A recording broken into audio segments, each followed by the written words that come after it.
As early as 6 a.m., school buses could be spotted plowing the highways, picking up students and pupils, indicating the start of the second phase of the academic year. Meanwhile, for the remaining majority, the bikes and taxis were left at their mercy to scramble with business persons and the working class. With every fanfare spot having been dismantled here in the nation's economic capital, it is officially term 2 after the short-lived Christmas break, and on this Monday morning, the bustling has once more begun as pupils and students of both the secondary and higher institutes of learning have responded to the clarion call.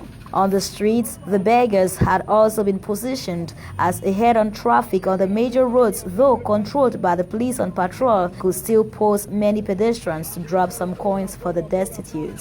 While visiting some schools here in Douala, the strict compliance of anti-COVID-19 barrier measures is the first observance. At the gate, none is permitted to make way into the campus without wearing a face mask. Meanwhile, tap-adaptable buckets have been made available at all entry and exit points of the school's premises in a bid to curb the spread of the coronavirus pandemic, which is taking a second lift in the country. And to this discipline master, here is his remark of day one of the second term resumption.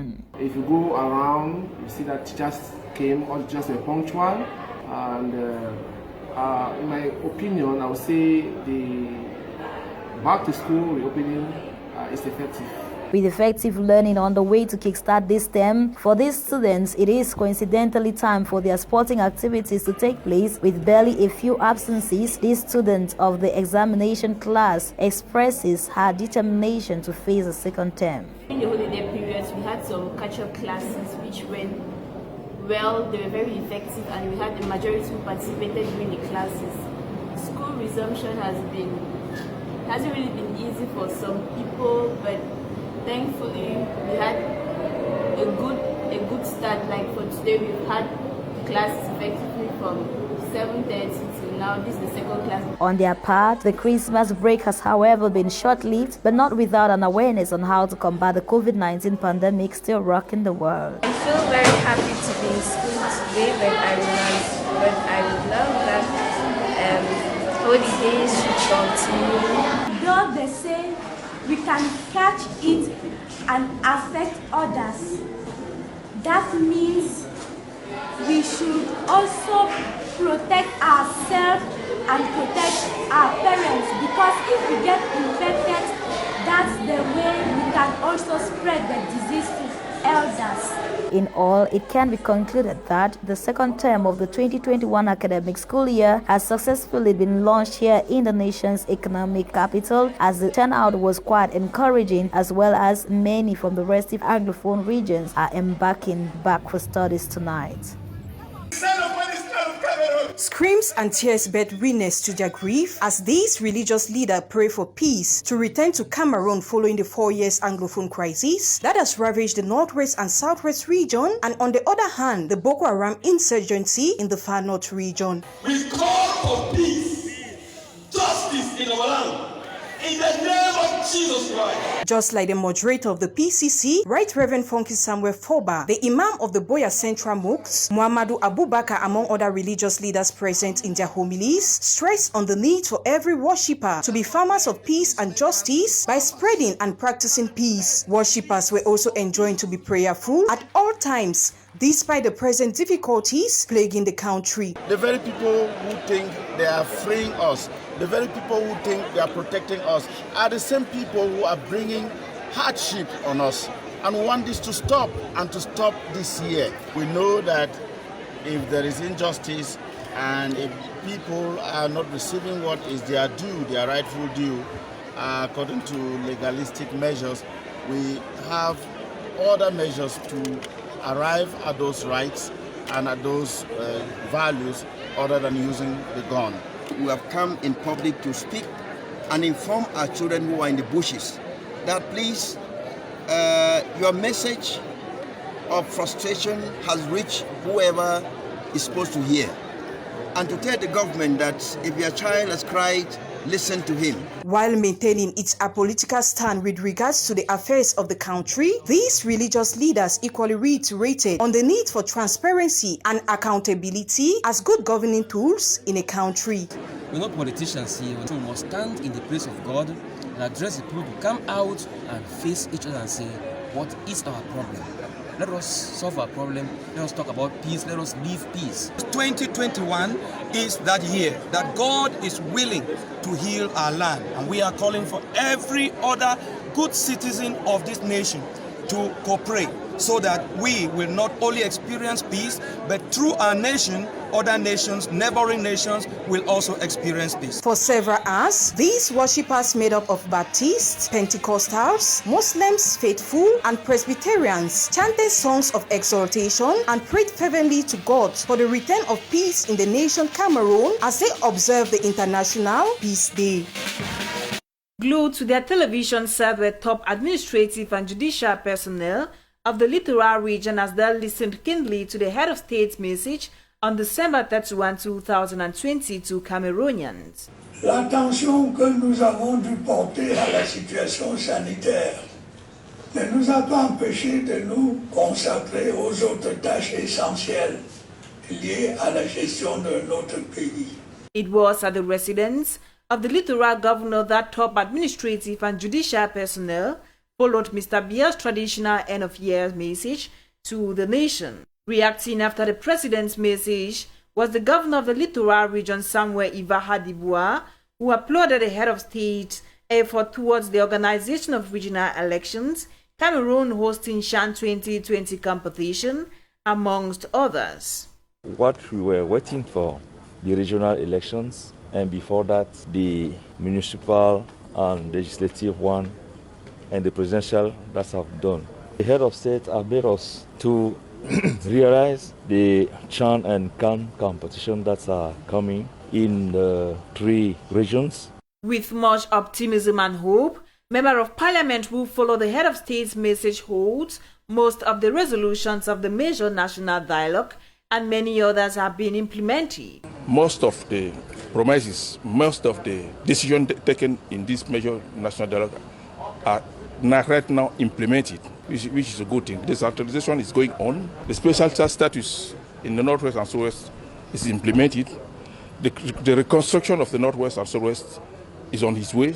I think we have to be proud of our country. CPDM militant Jean-Jacques Ekindi acknowledges Mr. Biya's concern of the situation in the Northwest, Southwest and Far North regions of Cameroon.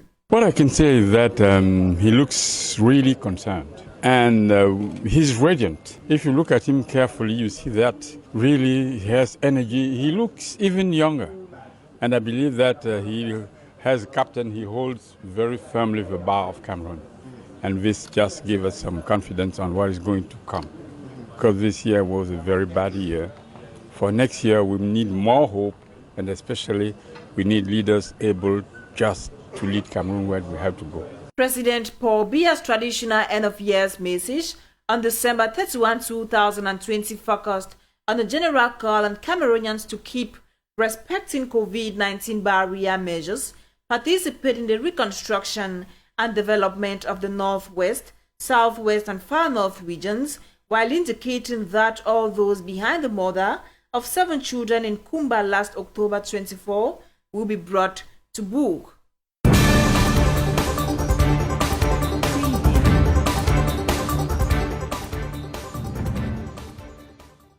The second term of the academic year 2020-2021 has started in Kumba, chief town of Kmer Division, southwest region of Cameroon. On Tuesday, January 5, 2021, schools opened their doors. Students and pupils voraciously took their seats in classrooms to study. In some schools, the turnout was timid, but the principal of government secondary school, Ekemba Fiango Kumba 2 subdivision, says he is optimistic that the turnout will be better within the week, considering that the population is still returning from Christmas and New Year festivities. Today we have just about 234 students in school. I was expecting about 300 and something. So for now, the enrollment for the first day is not bad, at least taking into consideration that the children have just come back from the festive period. The Kmer administration, led by the second assistant SDO for Kmer, was also on the field to ascertain the turnout. Effective school has begun, even though schools began yesterday in other areas of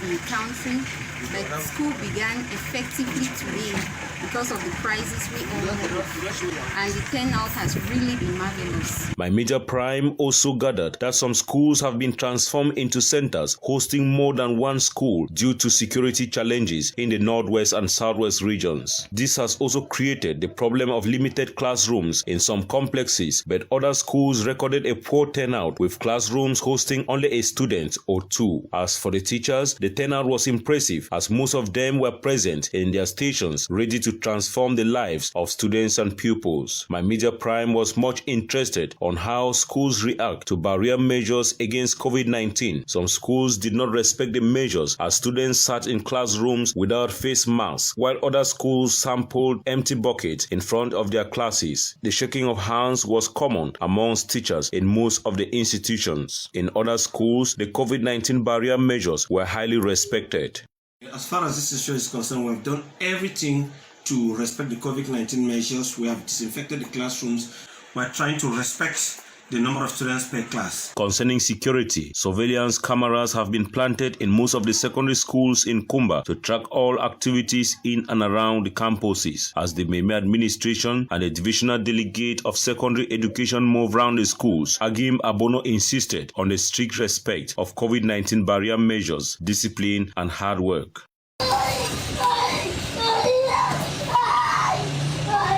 This footage video of a man in his 30s captured torturing his 7-year-old son, Joachim, heard screaming and gasping, has received the words of criticism by many who have described the act as barbaric, cruel and inhumane on the social media and beyond. The said video was taken by a neighbor in the Mboko Centre Opes neighborhood in Douala, who recounted that what could be seen in the video is a tip of the iceberg compared to what they have witnessed several times in the past. He explained that Gabriel Kmer is fond of maltreating his 7-year-old son, making him starve and sometimes chaining the kid for hours. La vidéo qui circule aujourd'hui, c'est une vidéo qui n'a rien à voir, c'est une vidéo qui est très minable, je vais dire comme ça, parce que ce que nous voyons souvent, il enchaîne l'enfant, il met l'enfant dans un tonneau, il le fait souffrir dans sa chair, il le prive de nourriture à l'enfant. C'est l'instinct de suivi qui fait en sorte que l'enfant parfois escalade pour demander à manger aux voisins. The perpetrator, Gabriel Kmer, said the act is as a result of his son's frequent nocturnal movements. The neighbor, who chose to stay anonymous, said also that Gabriel treats the child like an animal, adding that the competent authorities should intervene and save the kid. Il attache l'enfant avec une corde. Il attache les mains, il attache les pieds comme un animal.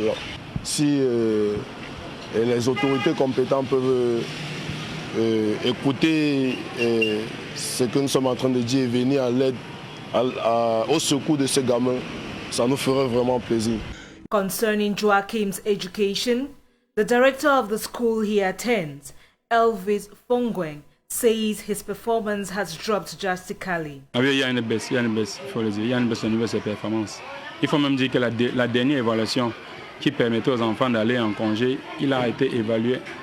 Il a eu une évaluation décalée, c'est-à-dire qu'il n'a pas été évalué le même jour que les autres. It is worth mentioning that Joachim is the fruit of a broken family who now lives with his divorced dad, while his mother is married to another man. Reports say the boy has run away from home 5 times, and verbal reports channeled to the Littoral Regional Social Services pending appropriate sanctions on Gabriel Kmer and care for Joachim, while domestic violence against kids remain a huge concern in Cameroon.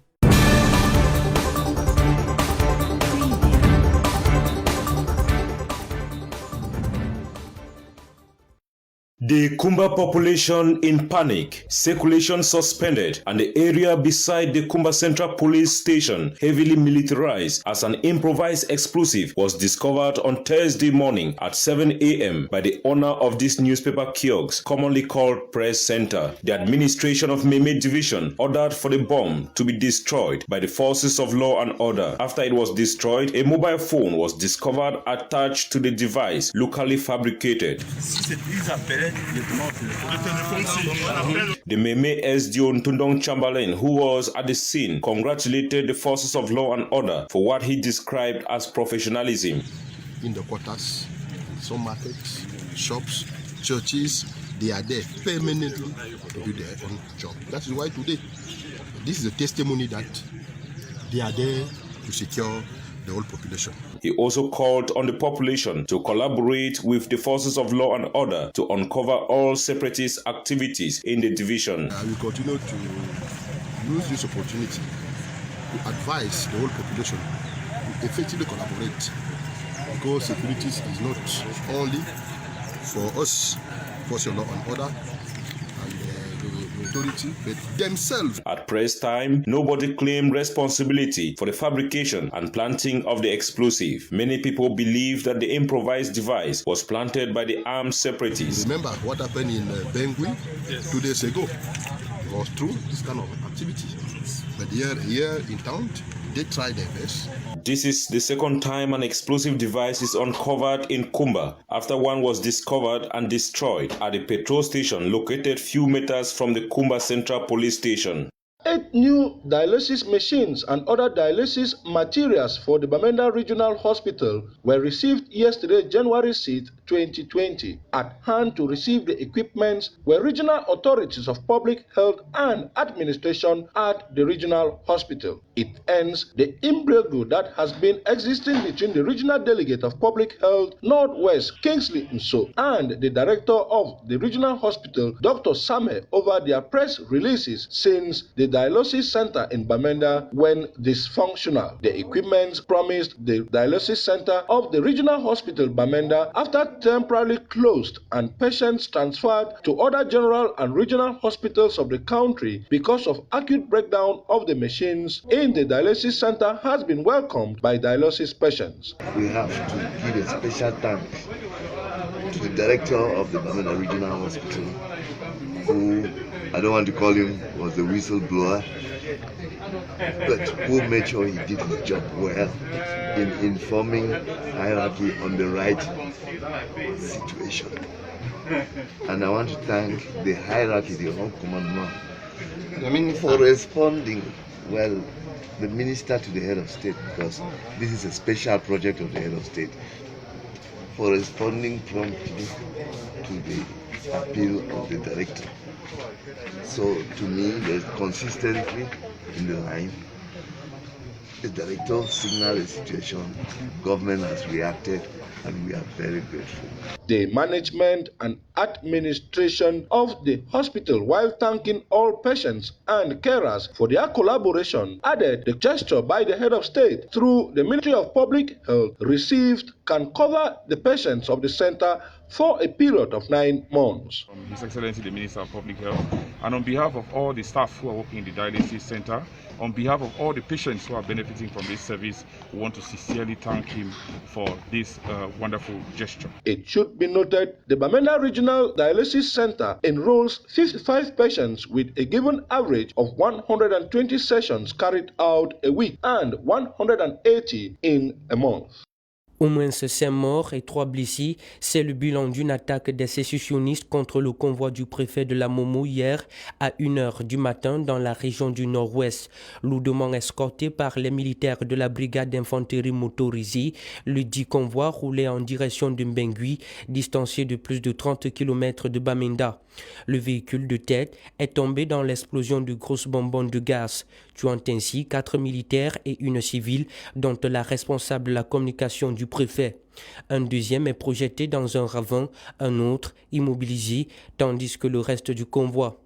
Le véhicule du préfet a réussi à s'échapper sous les tirs des assaillants.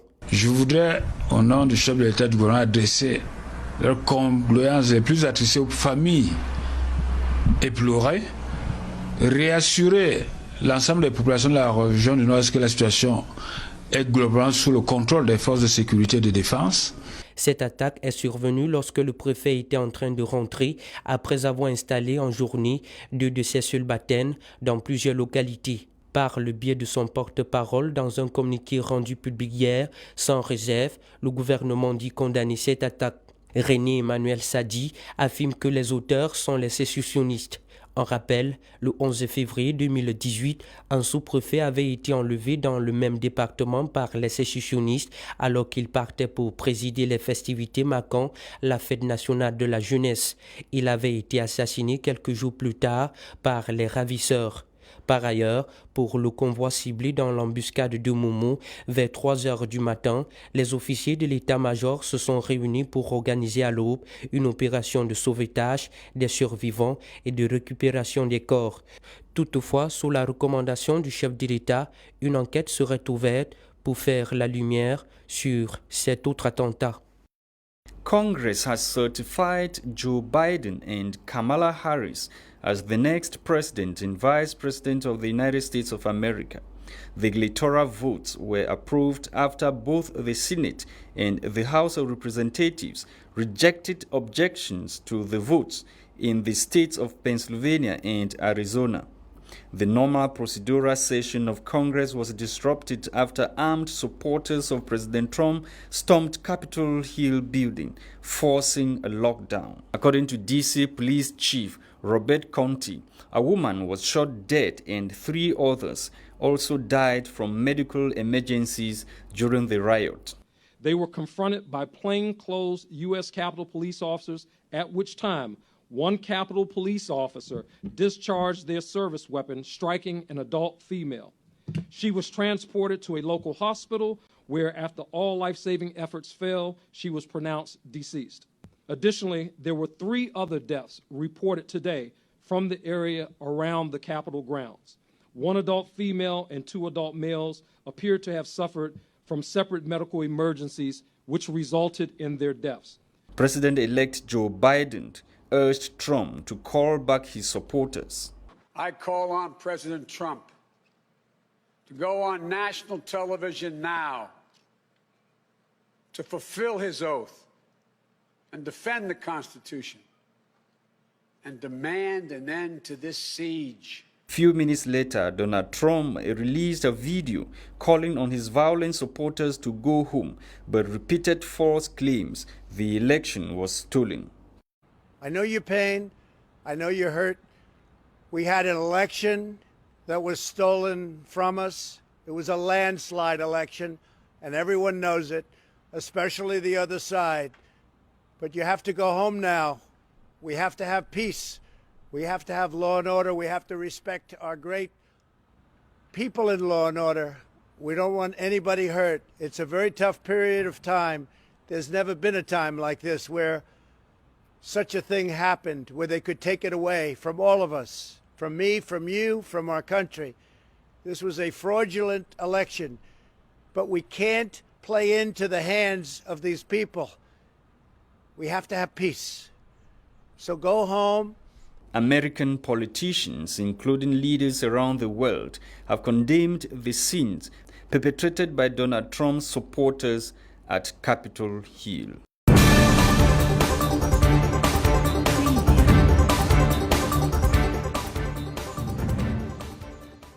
Electricity remains one of the basic needs for every community, as it is indispensable in people's daily activities. However, most communities constantly suffer from electricity blackouts. Added to this is the destruction of some electricity poles in crisis-hit areas like Moyoka in the southwest region, now getting part of its electricity supply from TICO. These, among other challenges, were raised during this launching of the diagnostic phase of the Master Plan for Production and Distribution of Electricity in the southwest region. During this meeting that held in Boya and that brought together regional delegates, head of public and private institutions, it was disclosed by Atambok Fak Maurice that such problems relating to the shortage in electricity supply often arise due to the high population density in a particular locality that cannot be supported by the electricity supplying capacity. In the southwest region, our view is to identify many sources, the sources of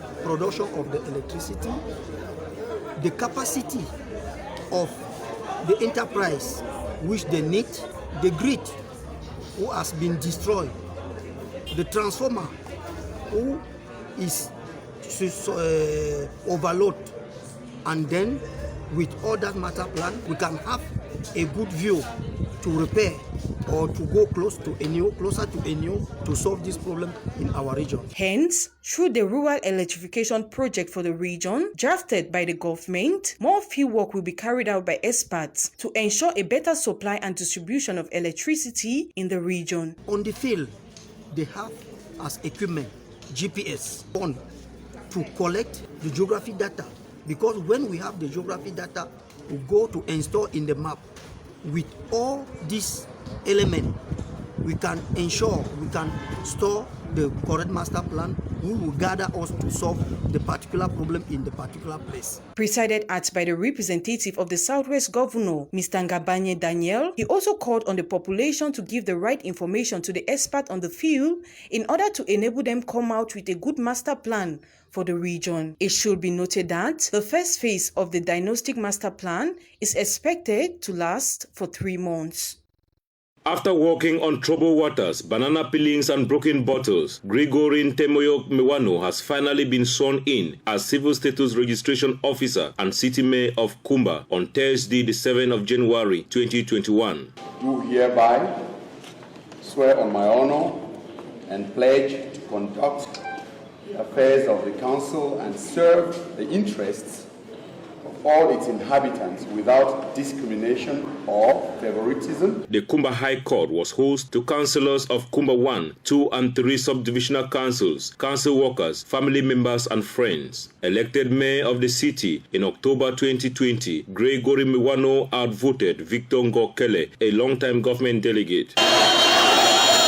The journey on troubled waters started when Gregory Mewano petitioned the Supreme Court to contest the election of Ngokele Victor during post-elections litigations which took place in September over irregularities. The administrative bench of the Supreme Court, however, ruled in his favor by cancelling the election of Victor Ngokele. This again continued when Ngokele Victor petitioned the result, saying Gregory Mewano was not eligible to be elected councillor and mayor of the Kumba city. But as it stands, Gregory Mewano has already received the keys to the Kumba city, and on Thursday he was sworn in as Civil Status Registration Officer and Mayor of the Kumba city. In compliance with the laws and in accordance with the values and principles of democracy, national unity, and the integrity of the Republic. He thanked the population, stating that their prayers have been answered. Very, very happy. Happy why? Not for me myself, but happy for the fact that the population has at last today an answer to their question. He also said he has been working and will continue to work for the population of the city. We started already. I think we are simply going to continue. It is about, like it was also said in court, putting the smile onto the faces of the Kumba people. Gregory Mewano is assisted by Balike Victorine Epose Ebanja and Sako Umana Macmillan as first and second deputies respectively.